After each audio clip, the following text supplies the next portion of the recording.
Let's give a round of applause for our Montana filmmakers.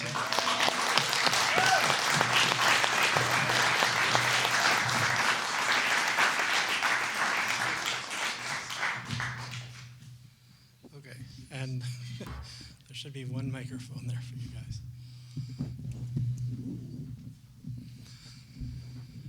Okay, so yeah, that last film is like little change of pace from the other ones, but I think you see the theme that we're going for here. So let's just start with you one by one. So Mr. Shields, tell us about the ride. How did the ride come to be? Okay. So last semester, we are both students at the University of Montana. Mm-hmm. And last semester we both took an experimental film course.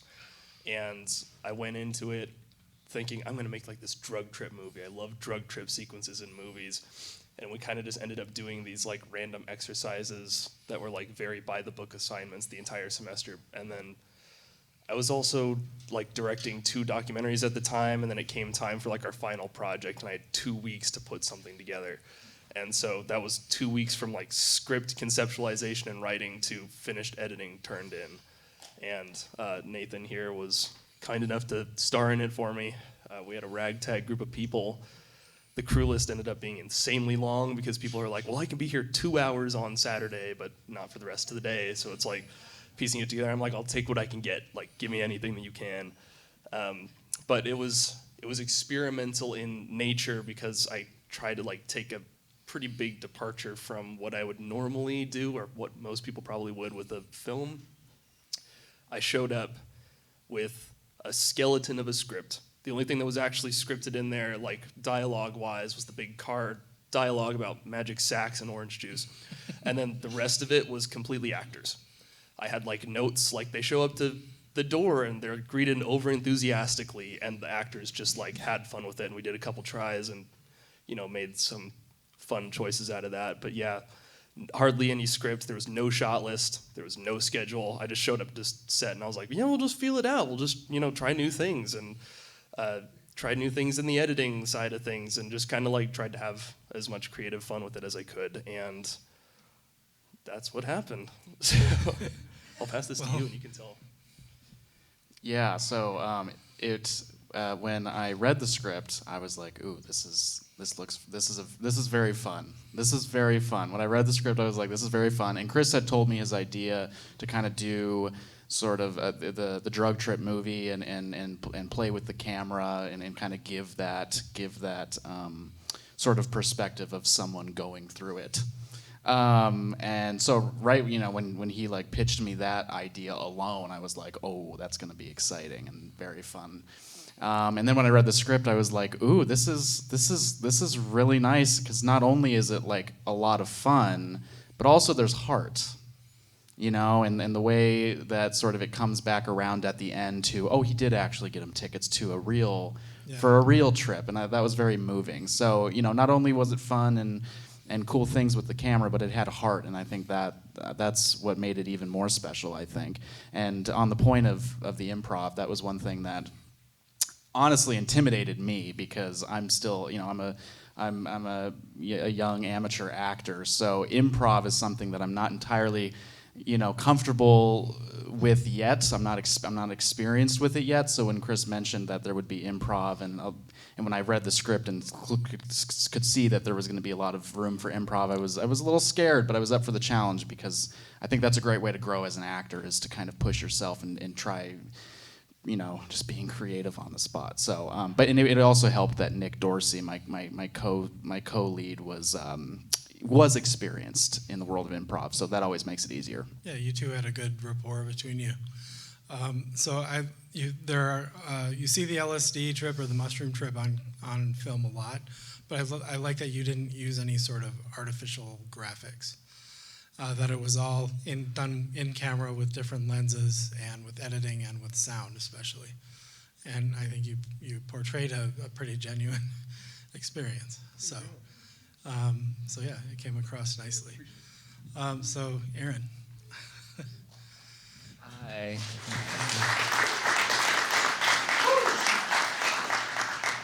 So tell us about how did Man Baby come about? What was that speaking to your own experience or? Rita, how did we come up with the idea for Man Baby? I don't know. I mean, yeah, the short answer is, of course, I did. My wife had a baby.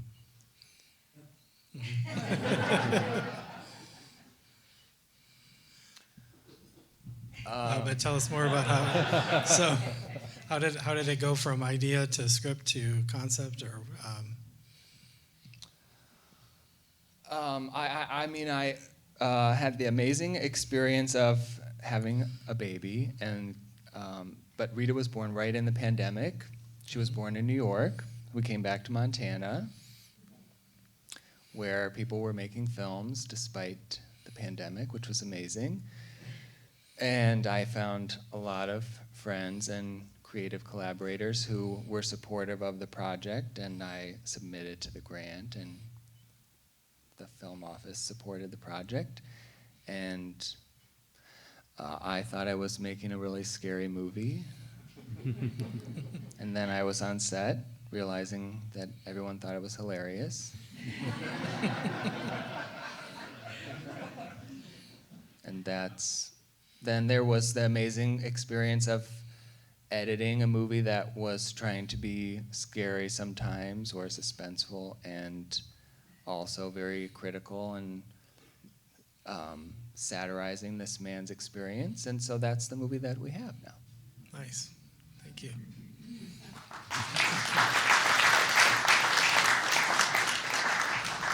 So, Lauren, tell us about the $55 private room. Yeah, so the project actually started, it was inspired by a trip that I took to Seattle, and I stayed in an Airbnb, and it was kind of a weird thing where I was like sleeping on the couch, and there was like other people in the apartment, but I never met them or saw them, but I could hear them because the wall, like they had like a bedroom they were in, but the wall was like, didn't go all the way to the ceiling. It was just like, maybe a 7-foot wall. And so like I knew these people were there, and I was like, what if they're weird, and like clearly they were weird, but like why were they renting the room to me? I don't know. So anyway, I had this idea, and I kind of one of my other things I like to do is draw pictures, make comic books and zines, and so I made this little story about like inspired by this rental, and I was like, what if a person was renting their room out to try to do something sinister? And so I just made this little thing, and it kind of existed on its own. And then a while later, a friend of mine, Dan Malloy, was like, you should really make that into a movie. And it took me a while, but then I was like, I agree. You're right.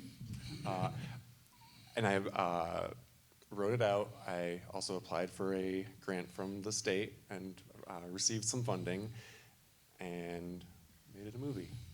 But very, very much different from the original source. It was much funnier, I think. Yeah, and Gillian's here, right? She is here. Do you want to wave to everybody?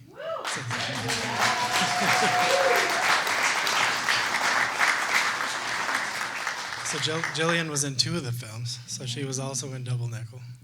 So we have every film represented here tonight. Do you want, should Gillian come up here? Yeah, I think she should.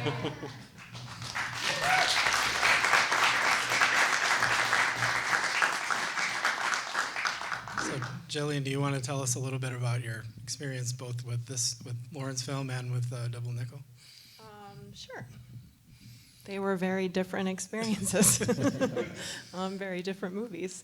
I guess one thing that's like maybe relevant to speak about for both films is just tone and like how challenging that can be as an actor, like just getting a script to sort of identify like what the world is and what the tone of the world is. And I think especially for Lauren's film, just because I had really never worked on anything, I think, in that lived in that world, and the nature of breaking the fourth wall was an extremely unique challenge. Great. Well, thank you for sharing. Caitlin and Dan, so can you tell us a little bit about Come Out Wherever You Are? I did see they have a great behind-the-scenes video where you can see more about their production, but can you tell us a little bit about your experience? Sure. Well, I'm the director, and Dan is the writer and producer, so I'll let him tell you kind of about the conception from idea to film. I wrote this story as a short story originally over 10 years ago, and I knew shortly thereafter it would make sense for a short film. And I met Caitlin about 6-7 years ago, and I saw some of her films, said we have to work together. And we got started, and then shortly thereafter she got diagnosed with cancer. And so everything ground to a halt. For 2 years, she fought this battle that she nearly lost. And, through a great group of doctors and a treatment approach, she called me up one day and said, let's make our film. And we started pre-production, had great support through the Montana Film Office, the city of Livingston, Park County, all the people of Montana really rallied around to help us make this film. And we showed up just about a year ago to the day to film in Livingston. And we're fortunate and grateful to kind of be here to share the film with you. And as John mentioned, there is a great behind-the-scenes video on our film website. Please check it out. I think you'll enjoy it. But a great 30-person cast and crew, all here from Montana. And Montana filmmaking is alive and well and huge, and appreciate everybody's support. Yeah.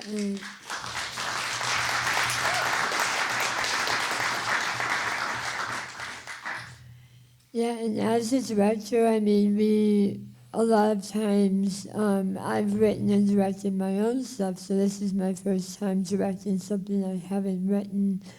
And thankfully, Dan was open to being very, involved in the set and involved in the process, because as a writer, I know how important it is to have your concept that you've written really be put into the film itself, whereas a lot of times you get so separated in the buying of a script or, bits lost in translation. So I was very honored to work with him. And we have a lot of the cast and crew here tonight, and I'm very grateful to them. So.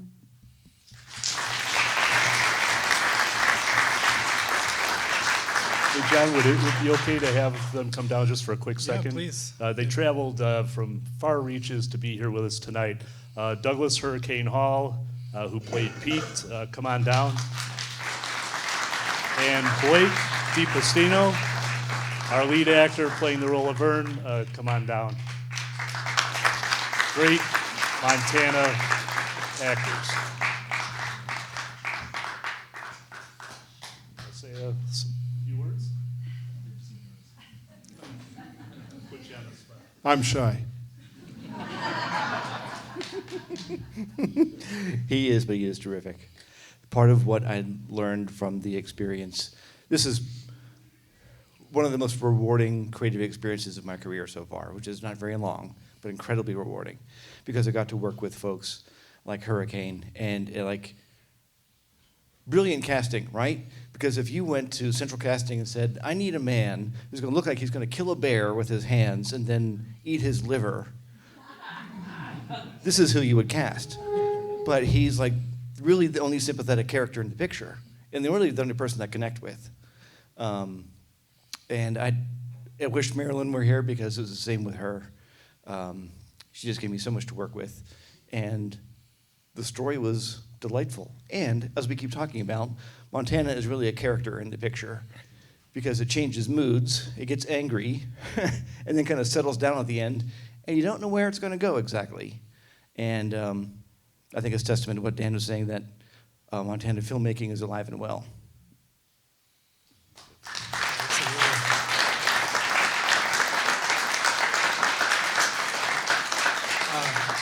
So do we have any questions from the audience for anyone up on stage here? Yeah, I think the idea for the puppets for the acting out the murder, I think that came first, just because it was a good visual to go along with this idea. And I originally intended to film at a separate location to do a gun show, and I was like, maybe I can like set up some tables and fake it. I've worked on other projects that do film at gun shows. I was like, maybe I could call in some favors. That's a lot of favors and a lot of safety issues. And I was like, well, maybe I just like shoot in an empty gymnasium, and I've got, you know, the Jennifer character just like gesturing and pretending like there's a bunch of tables, or like here's the empty tables and it's gonna be filled with guns. And then like just in a rewrite, I was like, or what if it's just another diorama and there's just like pretend guns, and yeah, Etsy, I found some little sparkly gun confetti. And you're still finding them in here? Yes. They're still found throughout my house, because I was able to film in my neighbor's house right next door to my own house, which saved on some travel time, and then my house became production central, and also the confetti was everywhere, and also in the street a little bit. All right. Any other questions? Can I quickly add, Yeah. Blake was also in our film. I don't know if Yeah, I you thought guys so. recognized him. Took a good punch. Nice to see you, Blake. Yeah, you know.